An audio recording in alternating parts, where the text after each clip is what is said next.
There's just one more conversion that's left, which is between hexadecimal and binary. So both of these systems are probably new, but just try getting, a basic understanding of how this conversion works. So from binary to hexadecimal, what we normally do is we break up this binary digit into groups of 4. How we do that is we start from the least value digit, which is 2 to the power 0, or this last digit, rightmost digit over here, and then you make a group of 4. So that'll range up to here, and then continue making groups of 4 until you have exhausted your digits. So over here, from this particular number, we'll have 100 and 1101 as our different groups. Of course, it's not read like 100 and all this. I'm just reading it out for convenience. So it's essentially 100 and 1101. So the idea is that you convert these individual groups of 4 digits into a hexadecimal number. How you can do that is either by using this table, or you can simply convert this number to decimal and then further on to hexadecimal. So if you want to see the idea, it's let's say we try to convert this number from decimal and then to hexadecimal instead of using the table. So this number is, as you can see, this is 2 to the power 0, so you will take 1. This one is 2 to the power 2, so you'll take 4. And this one is 2 to the power 3, so you'll take 8. So you'll have 8 plus 4 plus 1, which is 13. Now converting 13 to, let's say, a hexadecimal value, what you get is D, all right? So 13 to hexadecimal, I can show you right here. 13 over here can be converted as D in hexadecimal, which is essentially the same thing we see here. 1101 gets converted to D. So you can either just use this table, or you can convert it to decimal and then further on to hexadecimal. But the idea is make groups of 4 from your binary digits, convert those groups of 4 into an individual hexadecimal digit and put them all together. So here you can see how that works. The groups that we made from this number are 100 and 1101, which convert to 4, as you can see over here, and D respectively. So this number in base 2 converts to this number in base 16. I'm sorry, 16. Again, shows how much information a simple, like a hexadecimal representation can store compared to a binary representation. So you can see that again, this big huge number compresses down to 4D. From hexadecimal to binary, it's essentially the opposite thing of what we did earlier. So that will be, you take every single digit from your hexadecimal number and again use this exact table to convert, but now from hexadecimal to binary instead of binary to hexadecimal. The way you do it is, suppose you have the number 6C. All right, 6, you can see from the table, is 0110. Now, since it is the leading 0, you can remove it.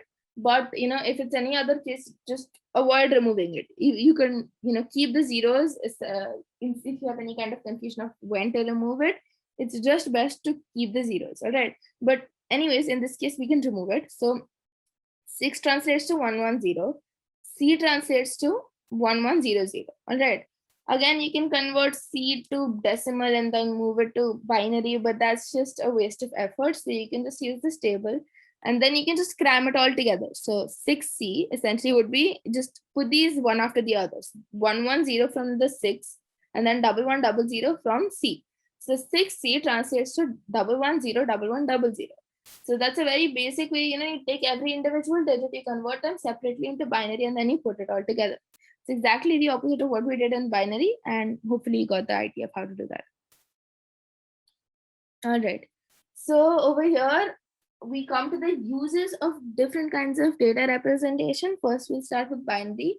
So binary is used in robotics, digital instruments, counting systems. Again, all of this boils down to its most basic use, which is a register. All right. Now, register is something that stores and does basic transformations on data very fast. And that is essentially represented as a group of bits. Now, what is a bit? A binary digit, a single binary digit, which is either 0 or 1, is referred to as a bit. So essentially, a register is a group of bits, and it is the basis of computation and calculations in computers. So it's very, very important. All right. So you can understand how important the binary system is. Then 8 bits combined to form a byte, which is 2 to the power 3 bits. All right. So you can understand that we normally scale in memory storage as 2 to the power something. All right. So the base is 2. Again, the higher data storage things you can see over here. Again, we are using the base as 2. So we're scaling by factors of, in this case, 2 to the power 10 is shown. but I'm quite sure you've heard the terms like kilobyte, megabyte, gigabyte. So these are terms that are very commonly used in data storage. So the idea is that these are all 2 to the power something. All right. So you can simply see this shows you the number of bits. All right. So it shows you the number of binary digits that this particular amount of memory contains. These are very, very large numbers, as you can see. Like the denary essentially means decimal. It's just another way to say decimal. So you can see that this entire huge number is 1 petabyte. And like earlier, all of these data, this much data was considered like a huge deal, but you can understand like gigabytes, and we have games that are worth and a lot of gigabytes, just one single game. So you can understand how data representation has scaled a lot, and you can understand the amount of pressure we put on computers, to the power 30 bits. That's a lot of work, but the idea is that computer systems have scaled really fast. So hopefully you get an idea of how binary systems are used in data representation. So, all right, moving on. Hexadecimal systems now, its basic uses are all stem from the fact that it is very easy to work with because it represents a lot of information in a very small space. All right. So, for example, you take defining colors. For those of you who have any experience in web development, you know that colors in HTML, or HTML is essentially the language that is used to make web pages. So colors in this particular language are defined using hexadecimal.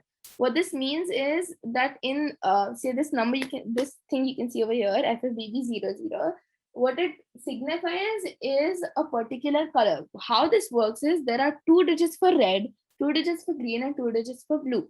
All right. So the idea is that you can represent about 256 unique values for every single color. Again, how that works is basically, see, you have 2 digits in the hexadecimal system, which means you can represent 256 different, essentially units. What that means is, since it scales so fast, you can represent 256 individual values in just 2 digits. All right. So essentially, with these 6 digits, what you're doing is you're representing 256 individual values for each red, green, and blue. So you can make a lot of shades of colors, and that's very important, especially in something as complex as color. Using these kinds of extreme influx of information can help it become more of what you were thinking about, and it helps you get more precision in a smaller space. All right, MAC addresses.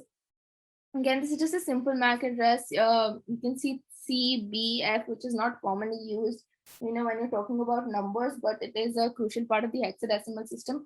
So you can get an idea that, this uses the hex system. And again, okay, fine. Now, when it comes to assembly languages, machine code and debugging. So the idea is that, the common programming languages that people use today, like Python, JavaScript, and all of that, those are all high-level programming languages. But at the crux of it, it is all converted to machine code, which is basically instructions that the computer can actually understand. All right. Now, when you write this kind of code in hexadecimal, it is much, much easier to write. It is faster, and there's a lot less error, because as we saw earlier, we can compress 4 digits of binary into 1 digit of hexadecimal. So it reduces a lot of your error, and it reduces a lot of the time that you have to take to go through any kind of issue. So that's what debugging basically is. You can just simply go through it much faster. It's way more efficient. And again, it's a general way to help you improve your efficiency to use a hexadecimal instead of binary. Memory dumps, you can just understand it as a place when you store memory. Again, it's used over here because it can scale really fast and it can store a lot of information in a very small space. So that's why we use hexadecimal over here. That's the general idea.